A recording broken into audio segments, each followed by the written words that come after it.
2 juta tuh aku udah nyampe Malaysia bang? Atau Udah nyampe ke tujuan. Buka pak.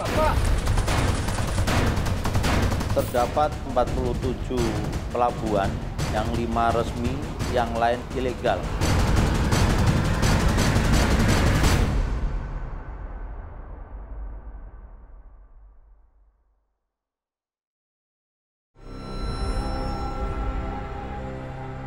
Letak Pulau Batam yang hanya dipisahkan oleh sebuah teluk, berbatasan langsung dengan Singapura dan Malaysia.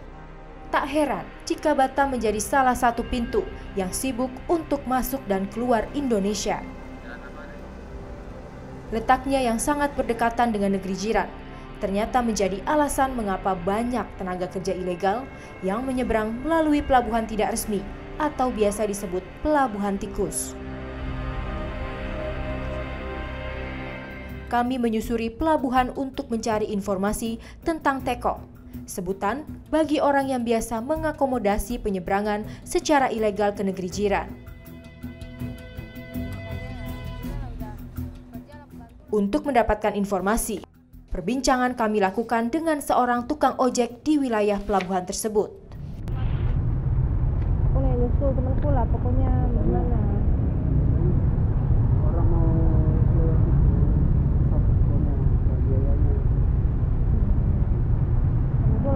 jalan-jalan aja dulu muter-muter cari angin. Nanti habis maghrib kemarin saya. Gimana?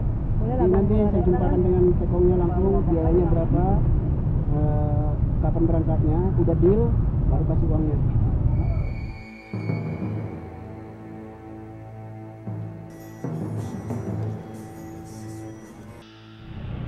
Besok tuh jumpa di mana lagi? Aku kalau diputar-putar lagi, ini bang dari kemarin putar-putar nggak ini nggak berangkat. Iya, kalau memang ini memang harus muter-muter.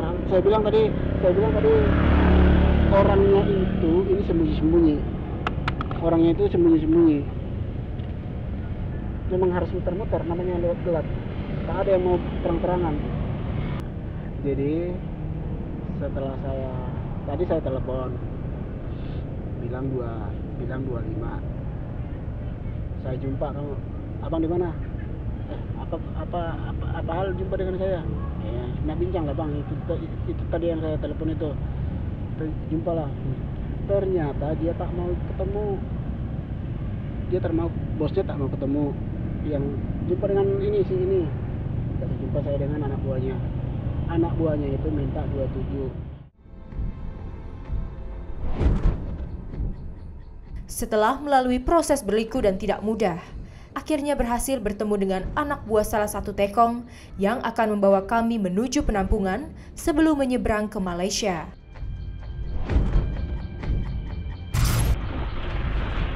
Setelah bertemu di satu kawasan di wilayah Batam, akhirnya kami dibawa menuju suatu tempat. Jika dilihat dari daerahnya, kawanan tekong ini sengaja memilih tempat yang jauh dari keramaian kota.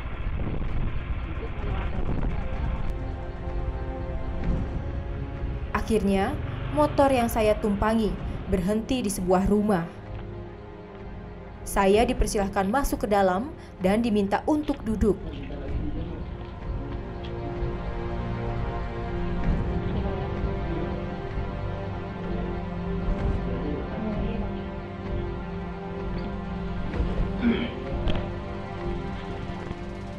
Ketika saya masuk ke dalam rumah, ada 2 orang laki-laki yang juga tengah menunggu untuk menyeberang melalui jalur tikus ke Malaysia.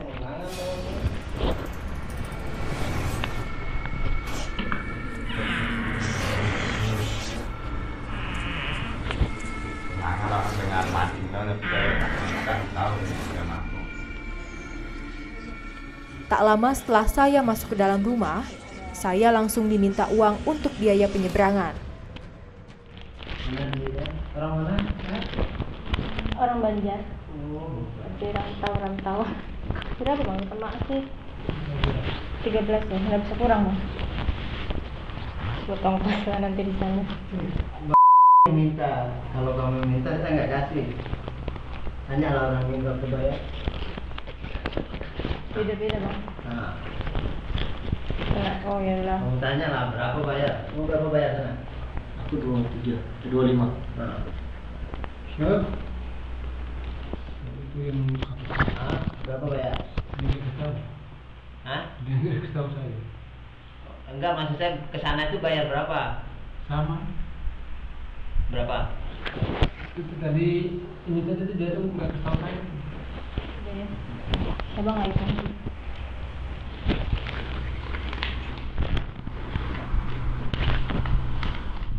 Ya. Ya, kasih banyak. Tak tolong. Di sela waktu kami menunggu, kami para TKI pun berbincang dengan para anak buah Tekong tersebut. Kerja di warung ya? Bukan? Apa membantu waktu itu, Bang? Membantu. Capek lah kamu jadi pembantu warung aja jaga. Warungnya? Duit besar duitnya. Ada aku nyariin aku di warung 18 gajinya mau 15 ringgit. 18 1.800. jaga kantin di Johor. Tapi dikawin juga kamu nanti sama orang tua sama dulu. Kurangin dong.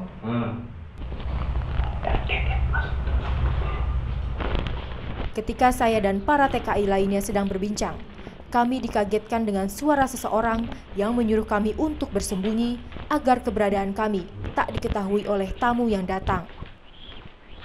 Kami pun dipaksa bersembunyi di dalam kamar.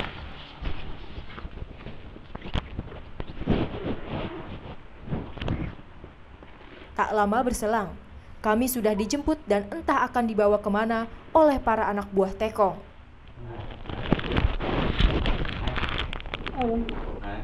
Ada mobilnya udah sampai.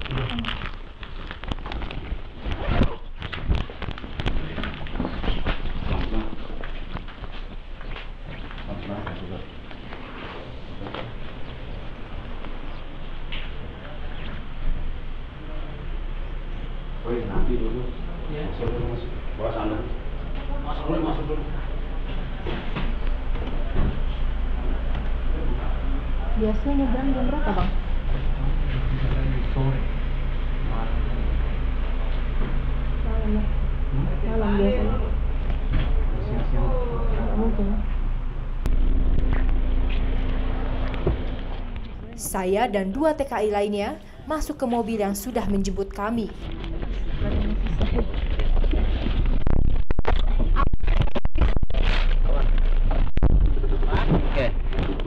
Setelah masuk ke dalam mobil, saya harus duduk berhimpitan di bagian depan di samping supir bersama 1 orang TKI wanita lainnya.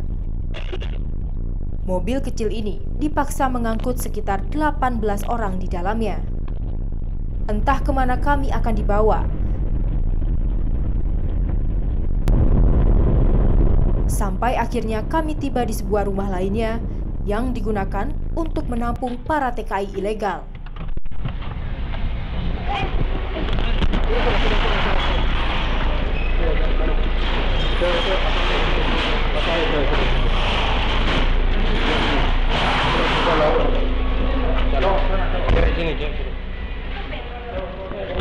Saya pun tiba di penampungan kedua. Kali ini kondisinya lebih ramai dari sebelumnya. Baru mau cari ini ya kan? Terdapat sejumlah anak buah Tekong yang berjaga di penampungan ini. Kami pun berkumpul untuk didata.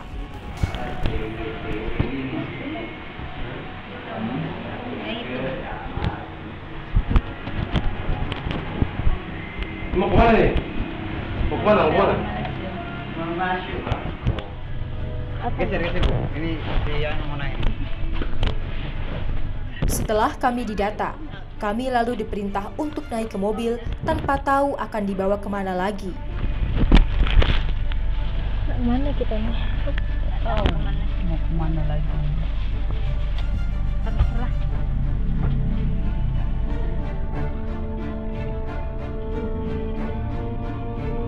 Setelah berputar-putar, kami lalu diperintah masuk ke sebuah rumah bercat hijau.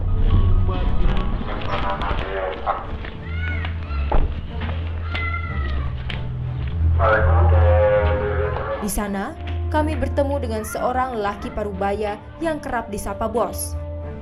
Sambil menunggu untuk berangkat, Saya menggunakan kesempatan ini untuk berbincang dengan TKI lainnya. Balik yang lagi. Jadi kakak nggak ada paspor? Gelap sama kak, gelap juga kak, gelap juga kakak. Kakak gelap juga sama, bikin paspor ribet ya. Banyak duit lagi nanti keluar. Kakak baru sekali juga kak, baru ya sama. Nggak ada paspor juga kan? Kita kalah kita Berenang. Mana paspor ibu? Paspornya ada. kenapa tak ada terang? Tak tahu lah itu agent. Kok harus ikut aja sih? Kena BLI. Hah? Kena BLI. Berapa tahun? 5 tahun tak boleh masuk. Sesekali, bos dan anak buahnya berbincang sambil memantau keadaan di laut untuk menentukan aman atau tidaknya kami menyeberang melalui jalur tikus. Sebelum menyeberang melalui jalur tikus, kami diberitahu tentang persyaratan yang harus dilengkapi agar terhindar dari razia polisi. Kenapa harus pakai baju hitam? Kenapa harus pakai baju hitam? Kenapa orang? Kenapa polisi? Kita kan balik gelap. Ini bukan lewat terang kita bu. Iya namanya muda. Tak terasa, sudah cukup lama kami berada di penampungan, sore pun sudah berubah menjadi malam. Nanti berangkat jam berapa kita bang, kira-kira? Tahu juga dia. Tapi nanti kakak jangan tanya sama bos, nanti kakak marah. Nggak, nanya sama abang lah aku berani kan. Bos lah ngomong sama. Jangan lah bang. Kalau tak ada lagi sih, habis sisa lah. Akhirnya, ketika malam tiba, kami kembali masuk ke mobil untuk melanjutkan perjalanan ke Pelabuhan Tikus. BNP 3 TKI Tanjung Pinang pun menyarankan agar para calon TKI bekerja melalui jalur resmi agar terhindar dari hal yang membahayakan keselamatan jiwa mereka. Kantor kami di PP3 TKI maupun di BNP 2 TKI, kami jamin, kami nyatakan 0 rupiah atau 0 rupiah. Jadi tidak ada biaya yang dikeluarkan untuk mengurus itu. Kemudian kalau bicara mengurus paspor, saya rasa sama seperti biasa. Persoalannya para TKI ini ingin bekerja cepat. Hari ini ingin bekerja mengharapkan besok berangkat begitu. Nah ini yang menjadi masalah. Menjadi masalah ini menjadi bulan-bulanan para tekong atau para calo tersebut. Mimpi memiliki kehidupan yang lebih layak secara ekonomi memang harus diperjuangkan. Namun, jika harus mengambil resiko yang tidak sebanding dengan materi yang bisa didapat, tidakkah semuanya akan menjadi sia-sia?